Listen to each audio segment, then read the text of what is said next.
se bang hui kena bang hiwa menkan jahat me aturan saw kati ko goj chalaen jahat me minche bharot le jetre hor banchao de ko jel chalaen en reha unko hor ti muda abosar timu kate ine ko me kabon na jom mun therao jom mun bodolo ar somoy arok te ka aba uri satan ko jahon lek man hui ko bangsan tayom dalam tin mun tahena ine din horan gulam le kabon tahena hor ko simal mun arok ko samtha huna ona kata tinya din ko le ru ba huna menkan abo punya kamu nak beruntung punya kau dah, punya kamu nak important punya kau dah, punya kamu nak menunjuk punya kau dah, tinggi diceria, hudi ceria bisoi ko kena. Berteman sore, din ko kerana, juk ko bolehnya, ase telah apa yang din kore, jahir ini pernah hal kabur punya kau dah, jahir ini pernah hal taka punya kau dah, jahir hal buat kete hal boti boros punya kau dah, orang jadi te, ukra jahir celah ukra train line bondo kan tahna, ting highway ekeri kau rek bose do kan tahna. Bukan kau orang yang sedang kantana, aste te orang sorkar orang pantau ke botol kita, sistem terang ke botol kita, orang ketingge tinya tingge, sanam hora pang pendahar, nyel sendiri aku kurung bet kena, botol nama, kami adi saprong tak bagaimana diwai lagi bo, karena adi saprong tak ada, saprong kau itu kanai, adi saprong tak botol nama adi hoba tu naik gobi এই অভিভাবকে আজি দিল্লীত programme কৰিব পাৰিলে হয়, গুৱাহাটীত program কৰিব পাৰিলে হয়, কোকৰাঝাৰত গ্ৰীণ ফিল্ড আছে তাত প্ৰোগ্ৰাম কৰি আপোনালোকক মাতিব পাৰিলে হয়। কিন্তু এই দেওশ্ৰী অঞ্চলত আহি য'ত ৰাস্তা ঘাট ভাল নহয়, য'ত খোৱা পানী ভাল নহয়, য'ত মানুহৰ পাতা নাই, য'ত মানুহৰ যোগাযোগৰ ব্যৱস্থা নাই, য'ত মানুহৰ শিক্ষাৰ হাৰ অতিকৈ কম, সেই অঞ্চলত আজি কিয় আদিবাসী ছাত্ৰ সন্থাই এই প্ৰতিষ্ঠা দিৱস পালন কৰিবলৈ লৈছে। এই প্ৰতিষ্ঠা দিৱস পালন কৰাৰ এটাই লক্ষ্য,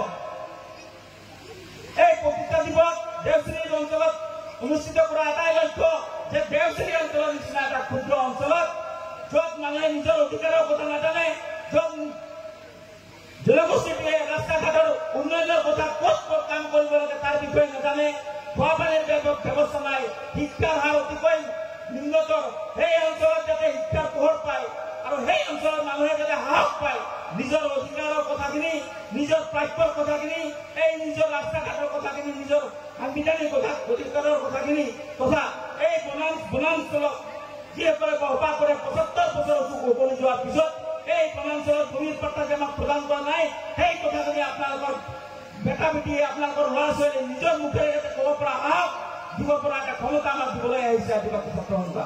তাৰ কাৰণে এবাৰ জোৰদাৰ তালি দিব লাগে সিহঁতক।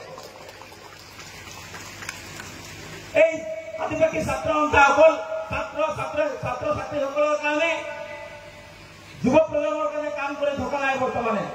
বৰ্তমানে আদিবাসী ছাত্ৰ সন্থাই অভিভাৱক স্বৰূপ হিচাপে এই জনগোষ্ঠীটোৰ জনজাতিকৰণৰ বিষয় লৈ, এই জনগোষ্ঠীটোৰ শৈক্ষিক সামাজিকৰ বিষয় লৈ, এই জনগোষ্ঠীটোক ৰাজনৈতিকভাৱে আদিবাসী সমাজক কেনেকৈ ওতঃপ্ৰোতভাৱে সংলগ্ন কৰিব পাৰিব, সংযুক্ত কৰিব পাৰিব, এই পৰিকল্পনালৈ আপোনালোকৰ মাজত আহিছে।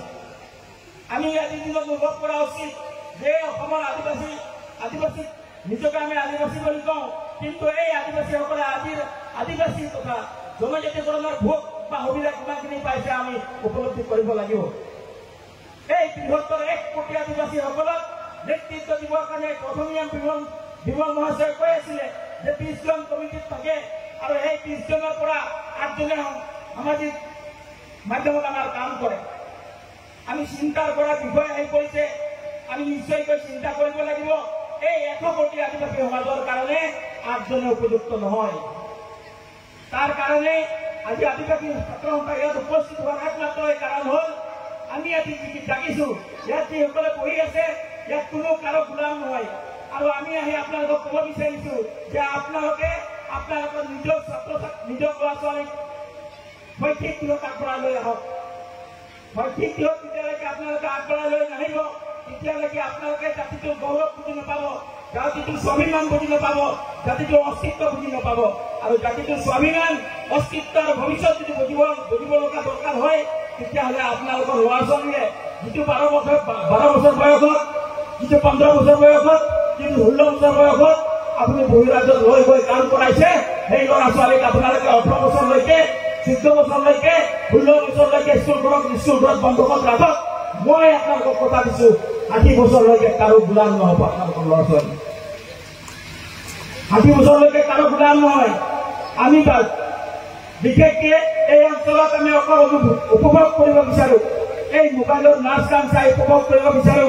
কোনোবাই সৰু কম বয়সত ছোৱালীয়ে ল'ৰা ছোৱালী বিয়া পাতিছে, তাক লৈ আমি গৌৰৱ অনুভৱ কৰো যে তাৰ অমুকৰ বিয়াত আমি যাব পাম। বয়স কিমান হৈছে, বিয়াৰ কাৰণে উপযোগী বয়স হৈছে নে হোৱা নাই সেইটো নাচাওঁ, অকল আমি পনীৰ মাংস খাব পালেই হ'ল। সেই ফূৰ্তিত সেই কম বয়সৰ ল'ৰা ছোৱালীক আমি বিয়া কৰাই দিওঁ। এইটো আপোনালোকে চিন্তা কৰক, ভাবি লওক। আজি আপোনাৰ পৰিয়ালৰ ঘৰৰ কাষৰ কোনোবা ল'ৰা ছোৱালী বিয়া পাতিছে, কাইলৈ আপোনাৰ ল'ৰা ছোৱালী বিয়া পাতিব। তেনেকে এটা গাঁও এটা বংশ শেষ হৈ যায়। তাৰ কাৰণে আজি ছাত্ৰ সমাজৰ ওলাই আহিছে, ছাত্ৰ সমাজৰ ওলাই হোৱাৰ কাৰণে আজি ডাইনী হত্যা কমি গৈছে, আজি অন্ধবিশ্বাস কমি গৈছে। আজি গাঁও অঞ্চলত মাষ্টৰবিলাক স্কুললৈ যাবলৈ বাধ্য হৈছে। কিয়? এই ছাত্ৰ সমাজে কাম কৰাৰ কাৰণে, সামাজিক সংগঠনে কাম কৰাৰ কাৰণে। এই ছাত্ৰ সমাজ আৰু সামাজিক সংগঠনক আপোনালোকে যদি সহায় সহযোগ নকৰে, আপোনালোকে যদি অৰিহণা নজগায়, তেতিয়াহ'লে আৰু কিমান দিন কাম কৰিব, কিমান দিন কাম কৰিব? আমি পৰনিৰ্ভৰশীল কিমান দিন হ'ম? কিমান দিন আমি বেলেগ মানুহৰ ওপৰত নিৰ্ভৰ কৰি আমাৰ সংসাৰখন চলাম? আমাৰ অঞ্চলখন